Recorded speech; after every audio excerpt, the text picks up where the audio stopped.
This is Tuan, the Voice of Viet Vegas. Today we have an honor to have one of the person that we wish to introduce it to you, Miss Susie Lee. She is the candidate for U.S. Congressional District 3. So, Hi, how are you? Susie, tell a little bit more about yourself and introduce yourself to the audience. Okay, well, thank you for having me here. It's so nice to be here at the festival. I'm running for Congressional District 3. It is Henderson and the South Summerlin area. And the reason I decided to run for Congress is the dysfunction in Washington's not working for working families here in Southern Nevada. I've had a long career here in our community, first taking on the homeless problem facing our community, and then the lack of after-school programming. I started the After School All-Stars over 23 years ago, and then for the past 6 years I've been running Communities and Schools, a dropout prevention program. I have a long career in our community of taking on the tough problems, bringing people together. It doesn't matter if you're Republican, Democrat, Independent. We all face this problem in our community, and I've been able to produce results, and that's exactly what I'd like to do in Washington. I understand that you have a long career of helping in the nonprofit organizations. And if you are going to win these elections, what could you do to help the Vietnamese community to grow as well as the Asian community to grow? Well, you know, education has always been a passion of mine in this community, and I hope to continue that track record in Washington and make sure that we're bringing federal dollars into Nevada and boosting our education system and making higher education more affordable and making sure that kids are not burdened by debt when they graduate from college. Sure. You know, and listen, we have a strong tradition in the Asian community of small business entrepreneurship. And I hope to be a force in Washington in making sure that we're making it easier for small businesses to get up and running, but also making sure that we're building the relationships. So our small businesses in our community are having those relationships that are allowing them to grow. And our economy will only be as strong as our ability to diversify it. We have so many opportunities to do that, and that's exactly what I'd like to be focused on in Washington.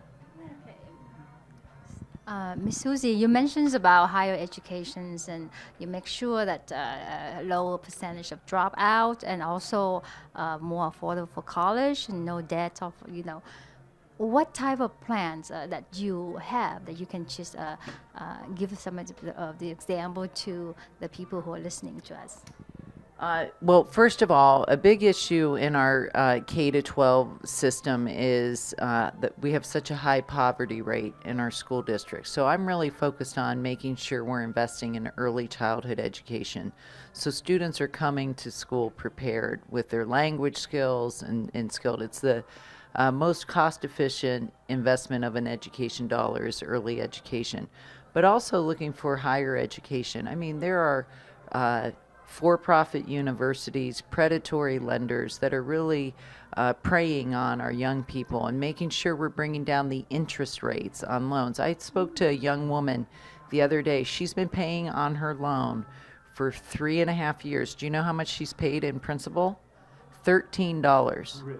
Are you talking about education? Yes, her education loan. So if we as a country have decided that education's important and higher education's important, we need to make it affordable so that our young people are not graduating from college and spending all of their money literally just paying the interest on their loans. So we need to bring down the interest rate, you know, even give students forgiveness, loan forgiveness if they go into service industries, into high needs area. I mean, in Nevada, we can't find enough teachers, we can't find enough doctors, and making sure that, you know, we can make it more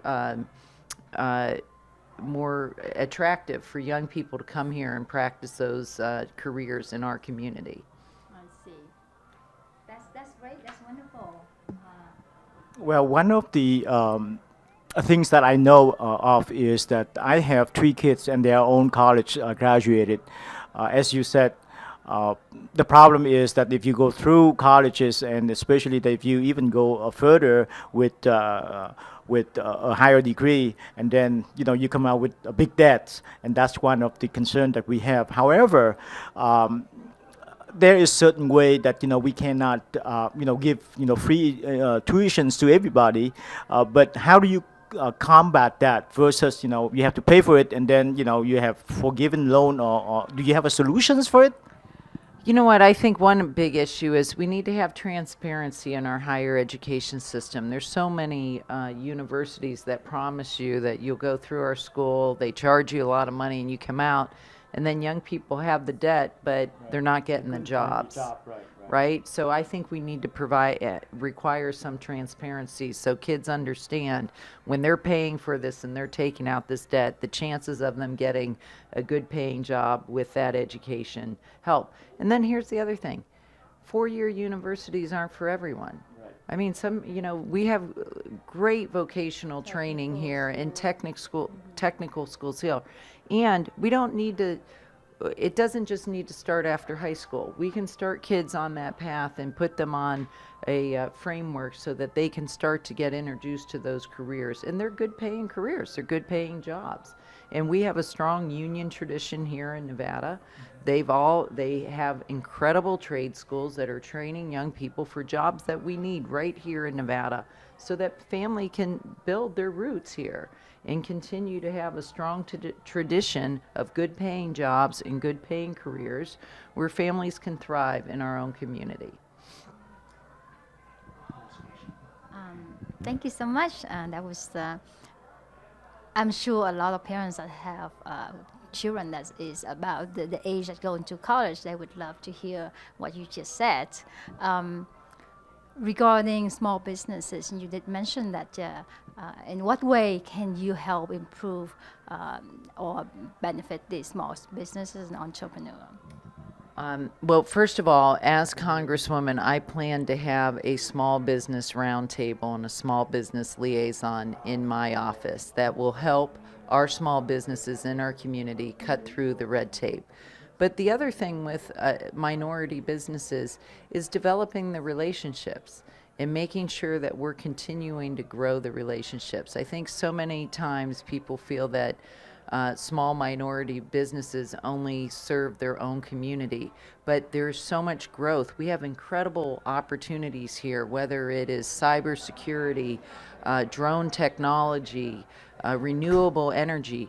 We can be in Nevada the world leaders, and when we have so many minority businesses who have experience with international relations and international development, and I'd like to help develop that and develop those relationships and make sure that we're growing not just here locally but internationally.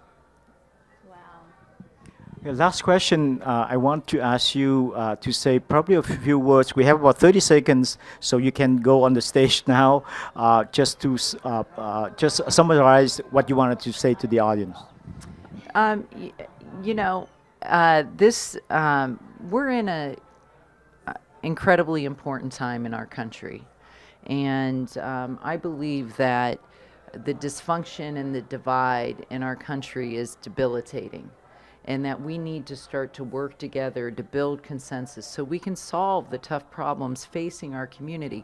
Long-term health care costs, the cost of prescription drugs, making sure that all kids have an access to quality education.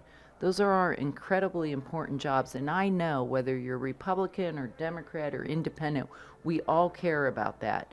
And I want to be part of trying to bring us together to solve the problems so we can produce results for our families back here in Las Vegas. Well, thank you so much, and we wish you best luck in this coming elections. Thank you. Thank you so much. Thank you.